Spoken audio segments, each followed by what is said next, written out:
Oi, meu nome é Thaís, eu sou advogada aqui na FCQ Advogados e considerando que domingo é Dia dos Pais, a gente decidiu fazer uma coisa um pouquinho diferente. A gente trouxe um convidado muito especial, que é o meu pai.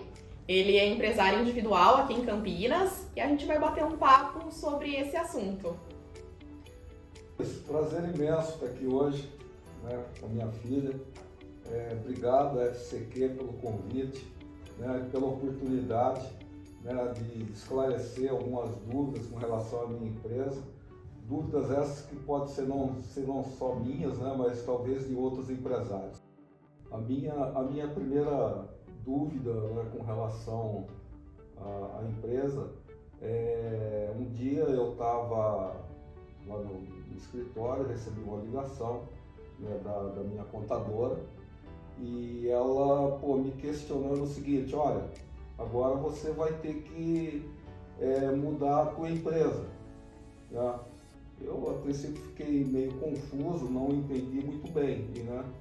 Então eu gostaria de saber por que isso ocorreu. Tá, deixa eu só entender um pouquinho. Sua empresa antes era você era um microempreendedor individual, era uma MEI, é isso? Era uma MEI em 2017, né? Eu me aposentei, né? Trabalhei numa empresa multinacional por 38 anos e depois eu resolvi abrir essa empresa para prestar serviço. Inicialmente era uma MEI.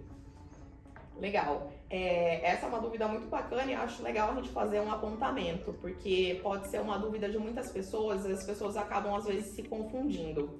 A MEI, que é a microempresa individual, não se confunde com o empresário individual. A empresa individual, ela pode ter dois portes, né? Ela pode ser ME ou EPP. No caso da sua empresa, ela ela era uma MEI e hoje virou uma ME. Legal. Então existem algumas diferenças aí entre a MEI e a empresa individual. Ambas são empresas constituídas de um único sócio, mas existem algumas diferenças entre elas. A MEI, por exemplo, ela é uma empresa com faturamento, com teto máximo de faturamento anual bem inferior ao do empresário individual. Então esse é um ponto. O outro ponto é com relação à contratação de funcionário.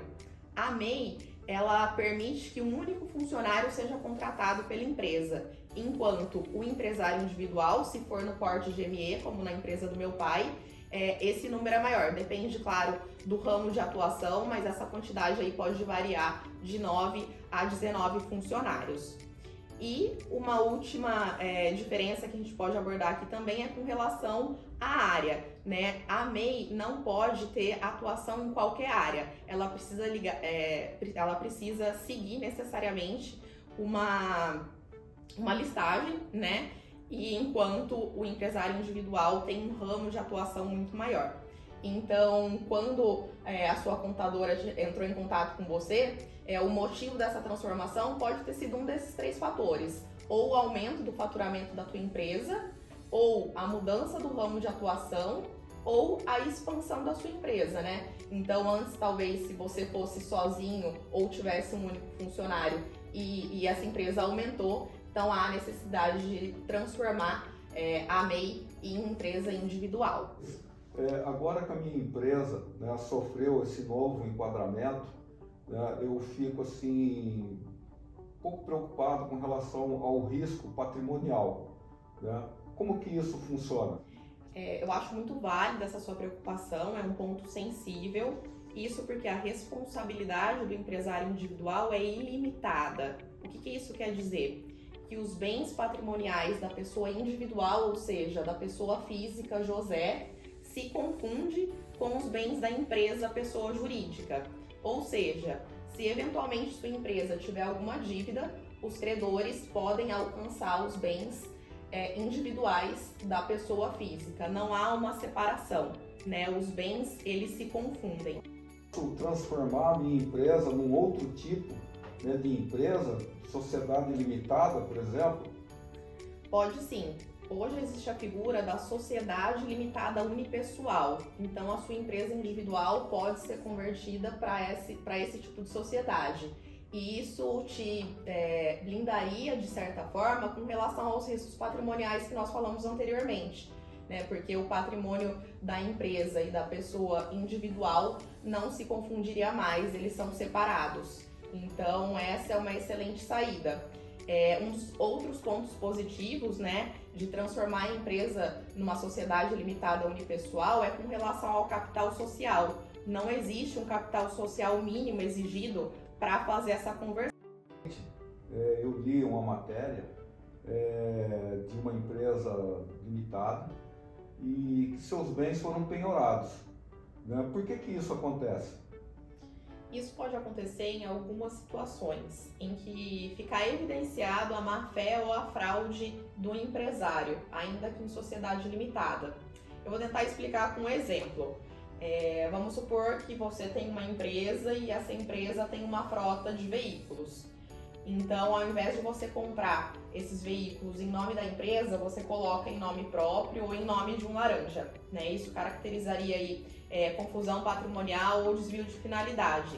Então, para resguardar o direito do credor, é possível que haja a desconsideração da personalidade jurídica e aí os bens, né, do empresário acabam sendo atingidos. Mas isso exige um processo incidental, né, em que vão ser produzidas provas e o juiz vai analisar se de fato é aplicável ao caso ou não. O intuito desse vídeo era bater um papo, tirar algumas dúvidas bem pontuais, de maneira clara e objetiva. Então, queria finalizar o vídeo agradecendo a participação do meu pai. Foi muito especial para mim, eu tenho muito orgulho de te ter como pai, de ter como exemplo. E queria aproveitar para, em nome do FCQ, desejar um feliz Dia dos Pais para todos os pais. Espero que de alguma forma vocês tenham se sentido representados na pessoa do meu pai. E se você também é empresário e tem alguma dúvida, quer fazer alguma transformação, não deixe de buscar a ajuda de um profissional qualificado que ele vai poder te orientar, né, para que você não tenha nenhum tipo de problema. Eu também tenho muito orgulho, né, de ser seu pai, orgulho das minhas filhas, né, porque eu tenho outra filha, Tainá, e muito bom estar aqui hoje, né, esclarecendo essas dúvidas com você. Tenho certeza que eu saí assim, muito mais tranquilo, né, com relação a todas aquelas dúvidas que eu cheguei aqui, e foi muito esclarecedor. Parabéns! Obrigada!